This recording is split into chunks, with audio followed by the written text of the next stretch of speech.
Ravi de vous retrouver encore une fois, chers téléspectateurs de la BTV. Alors bonsoir, bonjour, dépendamment de la localité actuelle de chacun d'entre vous. Bienvenue dans cette édition du journal vespéral, parlé en langue française dont j'ai l'honneur de vous présenter. D'abord, les grands titres.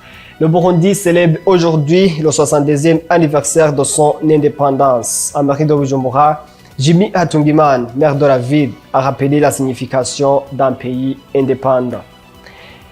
Le Premier ministre burundais Gervais Ndirakobucha appelle toutes les personnes qui ont la mauvaise habitude de hausser les prix de leurs produits à abandonner ces actes, sinon la loi va s'appliquer pour eux.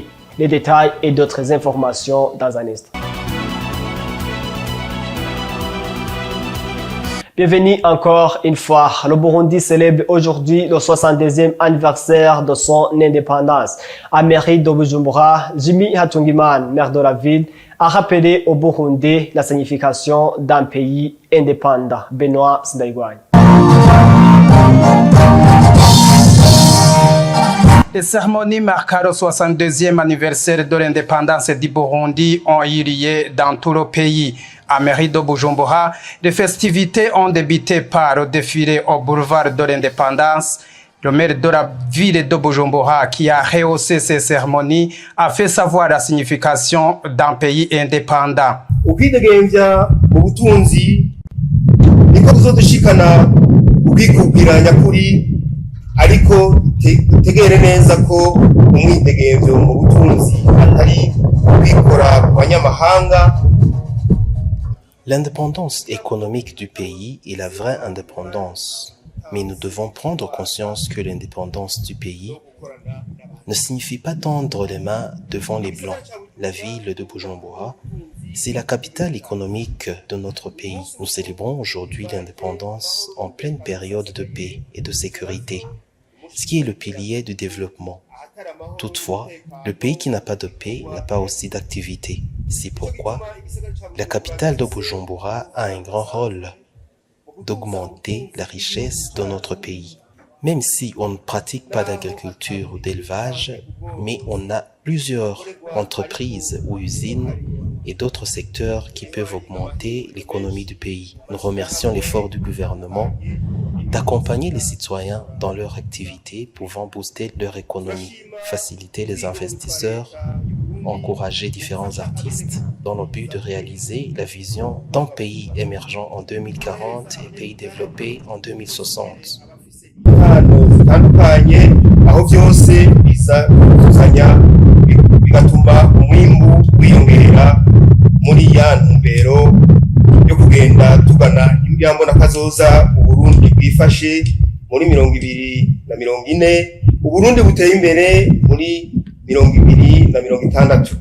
Vous saurez que ces cérémonies ont vu la participation des différentes autorités de la ville de Bujumbura, dont le maire de la ville de Bujumbura, les administrateurs communaux de la mairie de Bujumbura, les représentants des différents ministères, quelques membres de la chambre basse et haute du Parlement et bien d'autres. Gervais Ndirakobucha, Premier ministre burundais, appelle toutes les personnes qui ont la mauvaise habitude de hausser les prix de leurs produits à abandonner ces mauvais actes, sinon la loi va s'appliquer pour eux.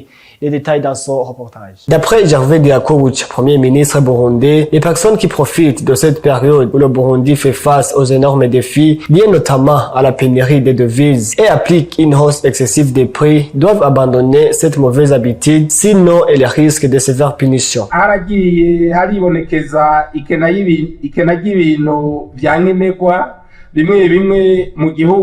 Comme vous le savez, toujours les choses ne marchent pas dans la bonne direction. Il s'est observé un déficit de quelques produits primaires dans la vie du pays, suite au manque de devises, et quelques individus mal intentionnés en ont profité pour aggraver la situation en haussant les prix des produits disponibles sur le marché. Ici, nous profitons de cette occasion pour lancer un appel à ces malfaiteurs d'abandonner ces actes, sinon ils seront saisis devant la justice.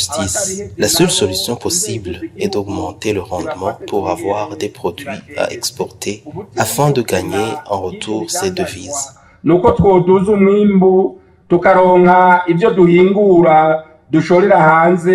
kugira natwe turonye ibitwinjiriza ayo mafaranga mvamakungu. Au moment où les élèves vont entamer les vacances d'été, Gervais Ndirakobuch n'a pas manqué à leur prodiguer des conseils. Bibondo, nimugende ngo murira amaboko.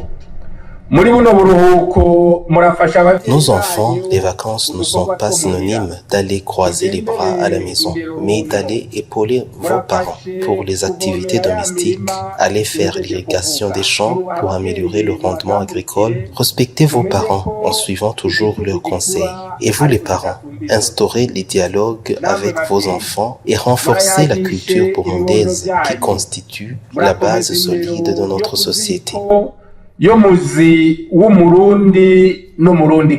Ces propos ressortent du discours d'ouverture du Premier ministre burundais lors de l'émission animée par le ministre burundais le 28 juin 2024 en province Makamba. Des cérémonies de l'obtention des certificats aux élèves finalistes de l'école internationale de la Fondation Marif ont été organisées samedi le 29 juin 2024. Ces cérémonies étaient marquées par la présence de l'ambassadeur de la Turquie au Burundi, Patrick Atagiba. Les visages de joie, les danses burundaises, turques et indiennes, les jeux d'hiver qui témoignent les connaissances apprises en classe constituaient l'ambiance qui régnait aux enceintes de l'école internationale de la Fondation Marif ce samedi le 29 juillet 2024 au cours des cérémonies de clôture de l'année scolaire et l'obtention des certificats aux élèves finalistes, aux enseignants et parents qui ont beaucoup contribué d'ici cette année qui s'achève. Dans son discours de circonstance, l'ambassadeur de la Turquie au Burundi, M.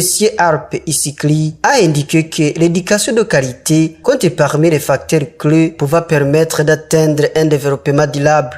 La vision 2040-2060 pour le développement économique du Burundi tient beaucoup au secteur d'éducation, de santé et d'agriculture, comme vous le savez très bien. Alors, ici c'est un lieu, c'est une maison dans laquelle on travaille pour la promotion de notre amitié, de notre fraternité, et grâce à ça, l'ambassade de Turquie, et personnellement moi-même en tant qu'ambassadeur de Turquie au Burundi, j'en suis fier de vos travaux, de vos réussites, et on est toujours là pour vous soutenir. C'est pour ça que je suis là, ici, aujourd'hui. Arol Arslan, le représentant de l'école Marif au Burundi et directeur de l'établissement, a rappelé la mission principale de cette école. La Fondation Marif de Turquie est le représentant officiel de la République de Turquie dans le domaine de l'éducation dans le monde et mène ses activités au Burundi depuis 2017. Elle est la seule organisation habilitée à exercer des activités éducatives à l'étranger au nom de la République de Turquie. Notre fondation est une organisation à but non lucratif qui œuvre pour l'intérêt public qui est subventionnée par le gouvernement de Turquie. Elle mène des activités efficaces à tous les niveaux, de l'enseignement formel à l'éducation non formelle, de la maternelle à l'enseignement supérieur. La Fondation Marif de Turquie fait partie des 5 plus grands réseaux scolaires au monde, avec 467 écoles dans 52 pays sur les 6 continents, avec aussi une université, 19 centres éducatifs et plus de 53 000 élèves. Nos écoles Marif au Burundi constituent une partie importante de ce réseau. Dans nos écoles, nos enfants grandissent en tant qu'individus attachés à leur propre culture et valeurs, tout en étant aussi porteurs de valeurs universelles. Ils apprennent leur propre culture, leurs valeurs et leur langue, tout en bénéficiant d'une éducation de niveau mondial. Parmi ceux qui ont été certifiés, il y a notamment les enfants finalistes de la 3e maternelle, les élèves finalistes de la 6e primaire, les finalistes de la 9e secondaire, les élèves gagnants des compétitions sportives qui ont reçu des médailles et une coupe, ainsi que certains parents et enseignants certifiés d'honneur. Toujours le 29 juin 2024, mais cette fois-ci au sport. En province Makamba, s'est tenu le match de la coupe dédiée au fait président Pierre Nkurunziza pour la 4e année. Après le Messager Ngozi, les Ougandais de K6A ainsi que le club Vitalo, Aigle Noir a remporté cette 4e édition après sa large victoire de 3-0 contre les Espagnols de l'Académie de football La Rambla. Dans son reportage aussi, l'actualité, c'est le championnat européen qui est en cours. Gilles Vernet-Lakiman. Commençons l'actualité sportive dans la province de Makamba, où s'est joué un match amical qui a opposé Aigle Noir et l'ADF La Rambla de l'Espagne en 3e division dans la coupe dédiée au fait président Pierre Nkurunziza pour sa 4e édition. Un match qui a été remporté par Aigle Noir sur un score de 3-0 et gagnant une coupe et une enveloppe de 15 millions et 10 millions de francs pour l'ADF La Rambla. En Europe, l'Angleterre s'est qualifiée difficilement dans un match compliqué en battant la Slovéquie sur un score de 2-0 d'un retard additionnel et affrontera la Suisse qui s'est qualifiée après avoir battu le tenant du titre sur un score de 2-0. Un autre match a opposé l'équipe d'Espagne qui a poursuivi sa victoire après une phase de poule impeccable en battant la Géorgie sur un score de 4-1.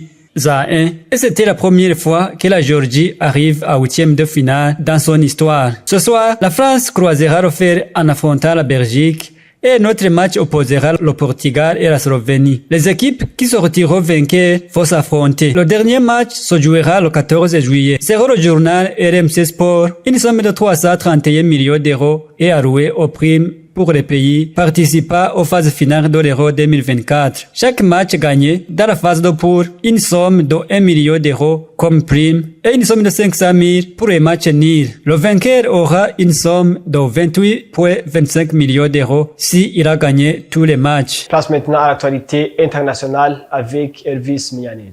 Au Brésil, la région du Pantanal, trésor de biodiversité, est déjà en proie à des flammes. Plus de 3400 feux ont été enregistrés par satellite au premier semestre 2024.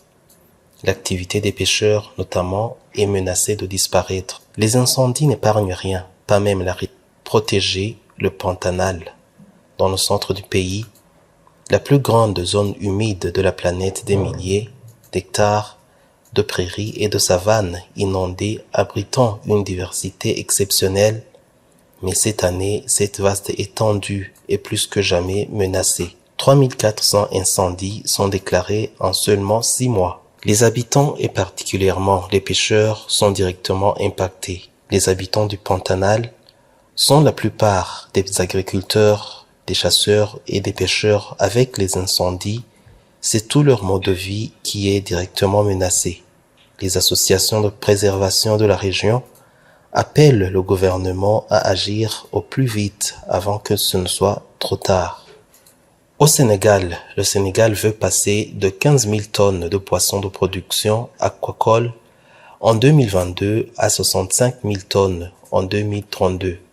Cette ambition est portée par une stratégie nationale de développement du secteur présentée ce 27 juin 2024 lors d'un atelier à Dakar par l'Agence nationale de l'aquaculture. L'objectif des autorités sénégalaises est d'avoir arrivé d'ici 2032 à une production de 65 000 tonnes et à la création de 50 000 emplois.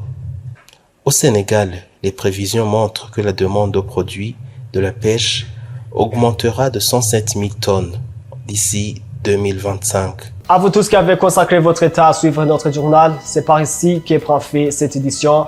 Merci de l'avoir suivi. Mais avant de clore, laisse-moi souhaiter à tout Burundais une très bonne fête de l'indépendance nationale.